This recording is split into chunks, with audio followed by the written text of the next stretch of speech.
Snyder! What a revolting development! My hair is on fire! My hair is on fire! My hair is on fire! Well, all right, Gummy. We're going to war. Goodbye, Jim.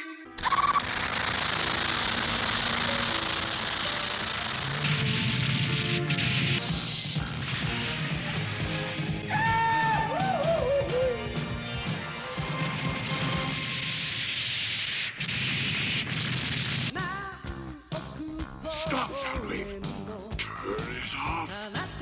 I can still hear it pounding in my brain. Welcome back to the show. I'm Jack Senior Z, and these are the voices inside my head. Skullrugger and Emperor Gardane. Don't you dare compare me to that purple oven thought and his underage fairy nonsense. Oh good, it's starting. Today, we're reviewing Psycho Armor Govarian, a show about super robot tropes being tossed into a blender and then put back together resembling something like a cartoon. Wait, this is a review show? Which one of you idiots put me on a video call with a monkey and a serial killer? I don't know. Govarian follows Isamu and a gaggle of psychic misfits as they battle a group of evil psychic aliens that invade Earth for reasons. With the help of Zeku, a mysterious alien with a unibrow, and his perverted slug turtle Ordon, Isamu and the gang create giant robots out of psychic energy. It sounds interesting, but rest assured it's not. If you're wondering why Govarian looks like a palette-swapped Mazinger, that's because Nagai designed it. He also wrote the manga, but not the anime. The show is still full of Nagai's ultra-violence and perverted humor, so it might as well have been written by him. Nagai. Oh yes, that human who was supposed to die of constipation and went on to write some of the worst comedic works in your planet's history. Comedic? Gardane's invasion team, consisting of Christo, Maria, and Domson, invade Earth seemingly at random. Instead of establishing a base of operations, they launch attacks from Unicron's cancerous cyst somewhere out in space. Look, I'm not going to say I've seen a planet populated by brain-eating amoebas make more appealing starships, but I am going to heavily imply it. But they were looking into colonizing this planet's freshwater lakes. This show has a formula it sticks to until the second half. The kids suffer a dilemma brought upon by either infighting or mental instability, the aliens invade, our heroes beat them, and the episode ends. It's such a box-standard super robot show that you could confuse it for being a knockoff of another popular series. Garian is just Zarkon with the serial numbers filed off. Kurt dies at one point and Hans takes over for piloting Raid. Garian himself even has access to magical abilities. The amount of similarities between Govarian and GoLion are staggering.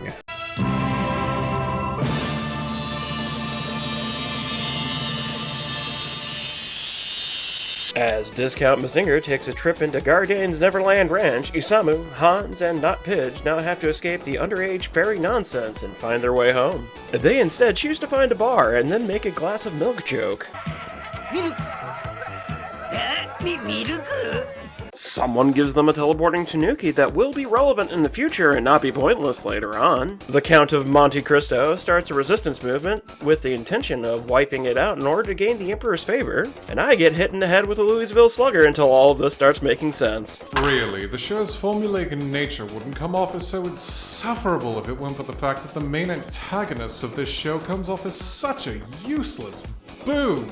I mean, look at this scrungly old sad sack. Garian is barely a presence in the show, and the few times he shows up, his minions treat him as annoying upper management. Even his wife, the one time she appears, acts like she's having to babysit an otaku who can't be bothered to leave the house and get a real job. Right down to the questionable hobbies. Seriously, why is the new fairy a running gag? Govarian does get an upgrade in the form of a backpack due to the increase of psychic energy Samu gets from being in Gardane's dimension. He tries using it when they get back to Earth, but it's too powerful for them to manifest until the finale. You can't see it, but I'm rolling my eyes. Taking one out of G1 Megatron's playbook, Garian somehow took over his own world with a giant laser turret atop his giant fortress. With his laser cannon, sex offender Bao blows away all of the resistance and secures his dimension. Meanwhile, with the aid of the teleporting Tanuki, Isamu, Hans, and Pigeonator make it back to the teleportation chamber from whence they came, but not before having a psychic throwdown with one of Gardane's generals. So you might be wondering, does this show at least do something neat with the psychic side of its premise? And as an aficionado of psychic powers, let me tell you, I was left with the bluest balls you could ever imagine.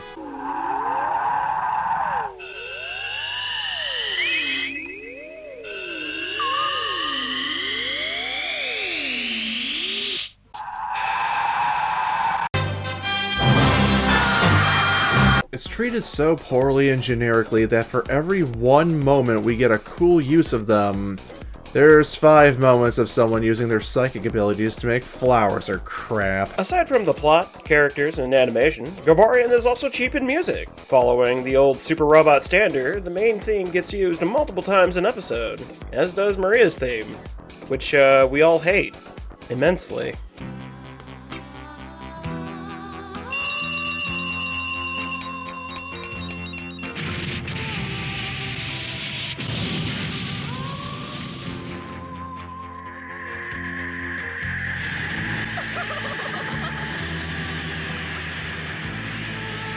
Garian actually has an endgame. He plans to teleport Earth into his own dimension so he can rule it. Which reminds me of what the Zarbados Empire was trying to do in Dan Kuga. And I don't like being reminded of Dan Kuga. I can't tell you how many times another evil alien empire has tried muscling in on my dimension. As well, Barians couldn't tell a photon beam from a zeta beam. Well, it's that time again. Govarian, unlike most Super Robot shows that go on for 64 plus episodes for no godforsaken reason, only has 26. If you ever find yourself wondering what old school Super Robot shows were like, check it out. It's short, baffling, and will leave you disappointed. Japan certainly can't let go of it, even though I wish they would. Look, you idiots started this review show. You only have yourselves to blame for watching this dreck. Govarian was your pick. You wanted to watch it. This is your fault. My fault? This coming from a poorly rendered JPEG that was thrown into a trash compactor. Oh, like yours is much better. You Brazil meme looking Roswell alien mother. Good night, everybody.